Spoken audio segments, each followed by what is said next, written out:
Hello বন্ধুরা, easy কুকিংয়ে সবাইকে জানাই স্বাগত। ইজি কুকিং মানেই সহজ রান্না, অসাধারণ স্বাদ। আচ্ছা, চকলেট খেতে কে কে ভালোবাসেন? হাত তুলুন তো দেখি। জানি চকলেট এমন এক জিনিস, না খাবো না চট করে কেউ তো বলে না। আর বাচ্চাদের তো কথাই নেই। চলুন তাহলে বাচ্চা ও বড় বাচ্চা সবার কথা মাথায় রেখে আজ তৈরি করি হেলদি অথচ tasty chocolate dry fruit laddu.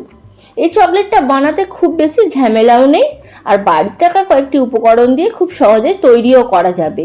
আর চকলেট ভালোবাসেন এমন সকলেরই এই মিষ্টিটা নিশ্চয়ই পছন্দ হবে। চলুন চকলেট বানানো শুরু করি। প্রথমে আমি 1 কাপ খেজুর নিয়ে দানা বের করে নিয়ে গরম জলে 10 মিনিট ভিজিয়ে রেখে নরম হলে একটা পেস্ট বানিয়ে রাখছি। এবার নিয়েছি কিছু ড্রাই ফ্রুটস, যেমন কাজু, আমন্ড, কিশমিশ। এগুলিও মিক্সিতে দিয়ে আধ ভাঙা করে রাখলাম। পুরো মিহি কিন্তু করব না। লাড্ডু বানাতে লাগছে আমাদের এখানে 1 কাপ ছাতু। ছাতুটা একটা মিক্সিং বলে নিলাম।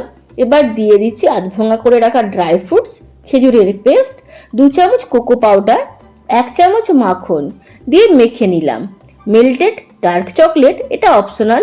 লাড্ডুগুলো আরও চকলেটি করতে এটা আমি ব্যবহার করলাম। সব কিছু মিশিয়ে একটা মণ্ড তৈরি হলো। এবার এর থেকে অল্প অল্প মিশ্রণ নিয়ে লাড্ডুর আকারে গড়ে নিলাম।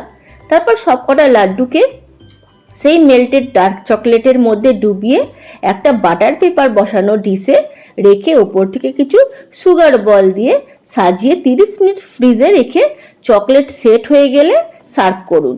Homemade chocolate dry fruits laddu. আর আমাকে কমেন্ট করে অবশ্যই জানান এই রেসিপি আজকে আপনাদের বাড়িতে সবাই খেয়ে কি বললো। আর আপনারা কি রেসিপি আরও দেখতে চাইছেন সেটাও আমাকে অবশ্যই কমেন্ট করে জানাবেন। আজ তাহলে আসছি, আবারও দেখা হচ্ছে পরের সপ্তাহে অন্য কোনো নতুন রান্না নিয়ে। ততক্ষণ সবাই খুব ভালো করে থাকবেন, আনন্দ করবেন আর আরও টেস্টি রান্না করবেন। আসছি, নমস্কার।